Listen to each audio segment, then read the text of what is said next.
Hey, good afternoon, good morning. Mitch Evans here on the Hill, and thanks for joining me. Another podcast. Hey, we got some really cool stuff to talk about. I'm not sure if you've seen it. I guess, and if you follow any news in the transportation space, you have. But the United States Supreme Court has made a ruling with respect to broker liability. It was earth-shattering. We're going to talk about that today. You're going to hear my opinion, but we're also going to talk to Chat GPT and my good friend Valentine Winchester. We're going to get Val's opinion on this ruling and what it means to be in the broker space going forward from here on out. Because guess what? You're going to be held liable just the way us asset-based carriers are held liable. So make sure you're making good selections before you put freight on the back of that trailer. Because if that driver goes out there and causes harm and you've done the bare minimums, hey, the Supreme Court said that you're going to get drug into a state court and possibly held liable. So more to come on that. We're also going to watch a couple of videos on some trucker safety related matters. You got to drive safe drivers at all times, whether you work for an asset-based carrier or whether you're out there running solo, hauling that broker freight. You got to be safe. So join me right after this and come on back and be here on the Hill. Thanks for coming on back. Remember, never hit skip. Stay right here with me, Mitch Evans on the Hill. Here recently, just last week, end of last week, the United States Supreme Court gave its ruling regarding the C.H. Robinson broker liability case, Montgomery v. Caribe Transport. Now, if you recall, in that original case, going back many years, a trucking company named Caribe Transport was out there motoring around and not motoring around very safely. And they caused a significant crash.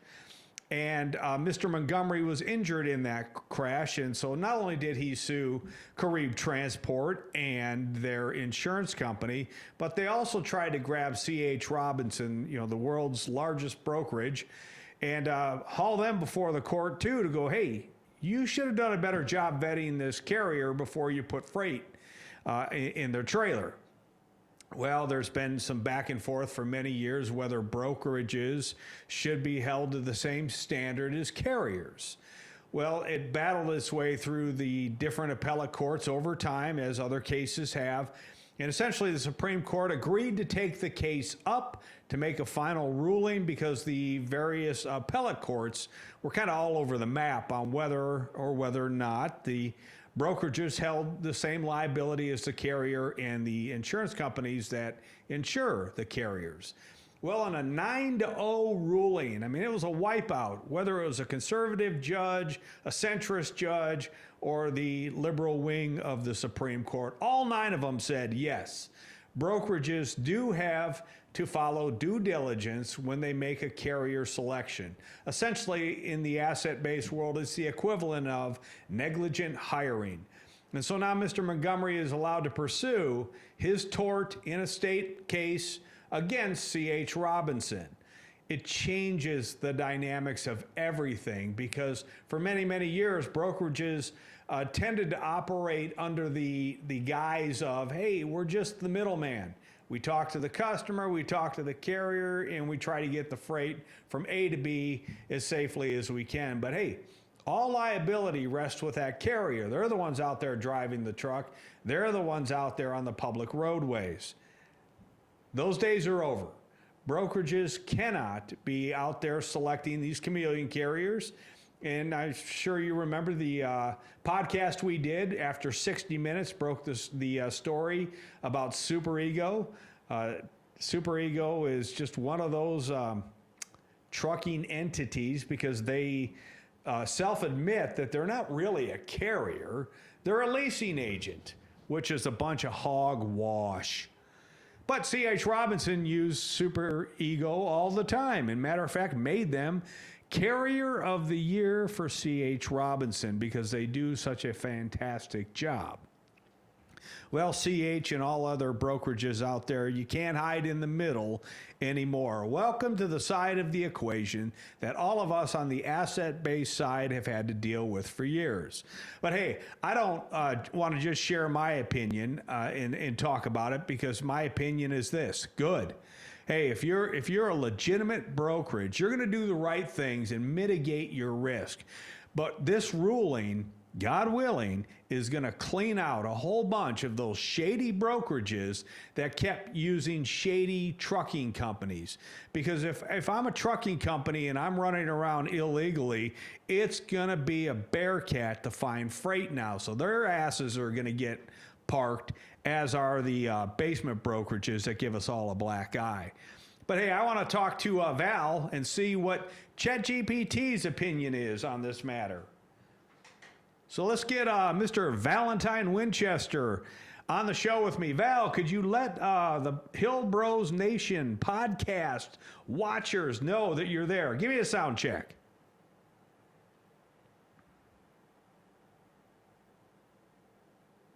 Absolutely. Hill Bros Nation, I'm Valentine Winchester, and I'm right here with you on the show. Loud and clear, ready to roll.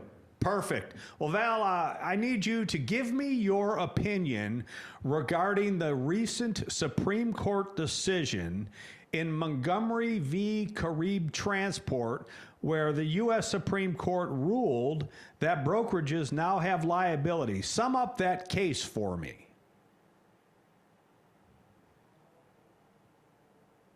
I'm not a legal expert, but from what I understand, the case addressed whether a freight broker could be held liable for a carrier's accident.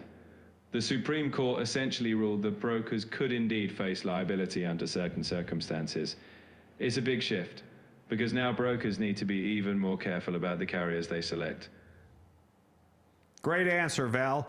So let's talk about what are some of those things that a brokerage should do. Give me the top 5 things that a brokerage should do before they give the freight to a carrier. What should they check?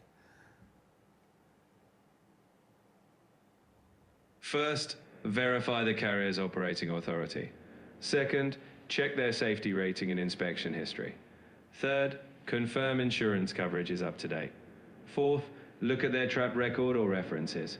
And fifth, ensure they have the proper equipment for the load. Due diligence is key.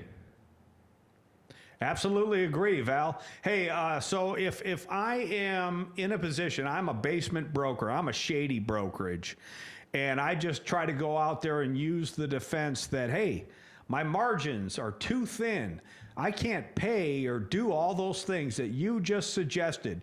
Do you think that'll hold up as an excuse in a state tort case? No, that's not likely to hold up. Courts expect brokers to act responsibly, even if margins are thin. Safety and due diligence are legal expectations, not optional. So if a broker cuts corners, they're putting themselves at risk. Great answer, Val. I appreciate it. Hey, do me a favor. Let's shift to something a little bit more fun, shall we? Haley, what do you think? What do you think we should ask Val this week? What are we after? Not sure? My silent partner back there. But Val, we've talked a lot about brokerage liability. Let's talk about something a little bit more fun. I am looking to do some fishing when I am out there trucking. So I'm going to take my 34-hour reset and I'm going to try to time it. Where are the top 5 best places inland, not on the coast by the oceans, inland, to do some fishing if I'm a truck driver who loves to fish? Give me those top 5, Val. For inland fishing, try the Great Lakes, like Lake Michigan or Lake Erie. Head to Lake of the Ozarks in Missouri. The Mississippi River offers fantastic fishing along its stretches. Lake Fork in Texas is a bass haven. And don't forget Lake Lanier in Georgia, plenty of inland fishing fun. Good stuff, Val, and I appreciate the nod to Lake Michigan. I am a Michigan native, go blue. So the Great Lakes and certainly the inland lakes and the glacier lakes of Michigan and Wisconsin and Minnesota are fantastic. Great fishing there. Hey, do me a favor. We're going to take a look at a couple of videos right after this. So I want you not to hit skip. Come on back, join me, Mitch Evans, here on the Hill. We'll see you right after this. All right, welcome back. Thanks for joining me here on the Hill and not hit and skip. You know how I feel about that. Haley, how about we take a look at a video and remind drivers of some of the things that they need to be doing to stay safe out there. So we're going to load up this video, and you can see we're inside the truck and we're motoring along somewhere in these fantastic, beautiful United States. And as you can see, way up ahead, you're starting to see a whole lot of brake lights. So traffic appears to be winding down, slowing down. Something's going on up there. And that's always, you know, as a professional driver, we need to be looking ahead, look beyond what is right in front of us. Well, you can see there was a four-wheeler there that initiated what became a chain reaction. Four-wheeler wasn't paying attention, even though all those brake lights were coming on and traffic was slowing. And that's what can happen to us as professional drivers, right? We may not be at fault, but we always have to ask ourselves that preventability question. Did I do everything I could to avoid getting caught up in that accident? So using that video as a moment to take a look and see if there's something we could learn from it. Did that professional truck driver do everything at all possible? Because we can't control what the dumbasses are going to do. They're going to crash, and sometimes we're going to get swept up. But was he looking ahead and creating enough space between all that slowing and stopping traffic?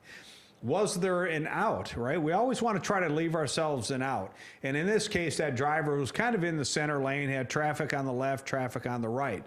Could they have been in that far right lane? That way, to avoid the collision, they could have taken the right shoulder or even into the ditch to avoid causing catastrophic harm.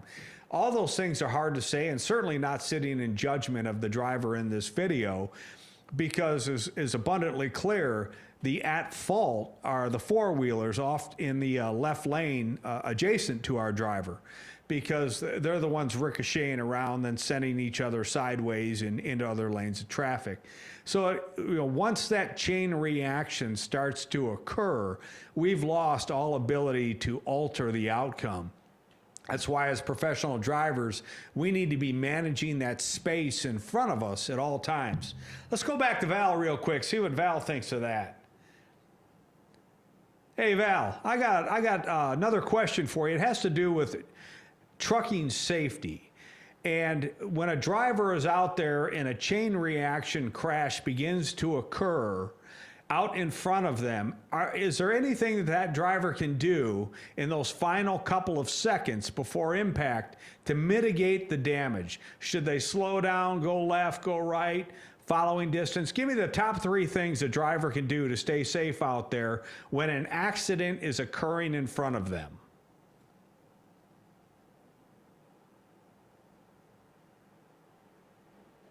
First, maintaining safe following distance is key, so you have time to react. Second, controlled braking. Slow down quickly but steadily to avoid jackknifing. Third, if safe, steer toward an escape route like a shoulder. Staying calm and reacting with those steps can reduce impact. Great stuff, Val. I think you just summed up everything I said, but yeah, it's you're following distance and leaving yourself an out or an escape mechanism, valve, whatever you want to call it, but give yourself some place to go other than into that crash. Thanks for your input, Val. Really do appreciate it.